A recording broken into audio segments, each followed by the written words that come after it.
Taiwan's President Lai Ching-te has issued his most forceful warning to date, asserting that Beijing is actively preparing to achieve forced reunification through military action by 2027. In response, he announced an 8-year US $40 billion defense initiative dubbed the T-Dome system, a comprehensive air and missile shield designed to protect the island from sustained Chinese strikes. Lai framed the program as essential to preserving the democratic status quo, declaring that any concession to Beijing's demand would amount to enslavement. His remarks come amid heightened US pressure on Taipei to enhance its asymmetric defense capabilities, even as China insists Taiwan's sovereignty is non-negotiable and part of what it calls the post-World War II international order.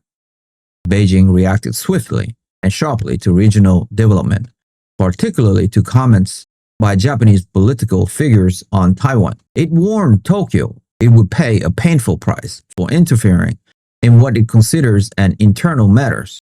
The rebuke followed remarks by Japanese official Sino-Russian, who suggested Japan could invoke collective self-defense if China attacked Taiwan, a stance even Japan's domestic opposition labeled reckless. China's foreign ministry dismissed Takachi's attempt to frame her statement as hypothetical, calling it a dangerous misrepresentation of Taiwan's legal status.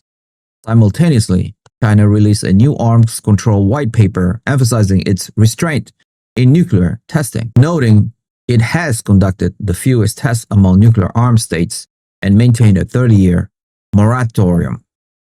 This was widely interpreted as a direct response to recent allegation by US President Donald Trump that Beijing is secretly resuming nuclear tests.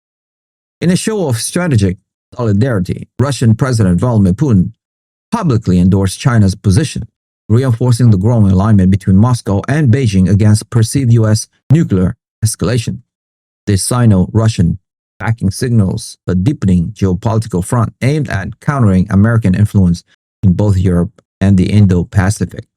The coordination extends beyond rhetoric, intelligence sharing, joint military exercise, and diplomatic cover at international forum increasingly reflect a shared vision of multipolar world order as U.S. policy under President Trump shift toward hard-nosed bilateral deals and strategic deterrence. The partnership between Russia and China serves as a counterweight, particularly on issues involving sovereignty, intervention, and the legitimacy of Western-led institutions. While East Asia simmers, a catastrophic fire has engulfed Wang Fuk Court, a residential complex in Hong Kong's Tai Po district, resulting in at least 83 confirmed deaths and over 250 people still missing. The blaze, which began on November 26, has defied containment efforts despite the deployment of Hong Kong's elite emergency services. Authorities have arrested 2 company directors and an engineering consultant from the building maintenance firm on suspicion of manslaughter, citing potential negligence in fire safety protocols. Witnesses described scenes of utter devastation with entire families unaccounted for and decades of personal belongings reduced to ashes. The incident has triggered public outrage and demands for accountability, casting a shadow over urban safety standards in one of Asia's most densely populated cities. Elsewhere, geopolitical friction flared in Washington, D.C., following a shooting near the White House that left 1 National Guard soldier dead and another critically wounded.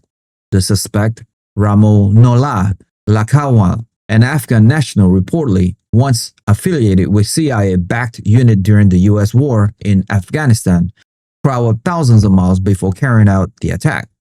President Donald Trump responded by ordering an additional 500 troops to the capital and vowing a full investigation into potential terror links. Meanwhile, in Caracas, Venezuelan strongman Diosdado Cabello accused U.S. Senator Marco Rubio, now serving as Secretary of State, of orchestrating regime change operations against President Nicolas Maduro. These incidents, though geographically desperate, underscore a global landscape increasingly defined by internal security threats, great power rivalry, and the fragility of political stability in an era of rapid realignment. If you have made it this far, congratulations, you have unlocked the truth. I want to ask you a quick question though. As Taiwan announced a $40 billion missile shield and warned of a Chinese invasion by 2027 while Beijing and Moscow coordinate their nuclear messaging, do you think the US-led strategy of bolstering Taiwan's self-defense is preventing war or pushing the region closer to a catastrophic clash? And why? Join the debate. We want to hear your insightful opinion on where this is all heading in our community. Share your thoughts in the comments below. I appreciate your support. Thank you for being a part of this journey. Like the video, share this video with friends and family, hit the notification bell, and most importantly, subscribe. I'll see you guys in the next one.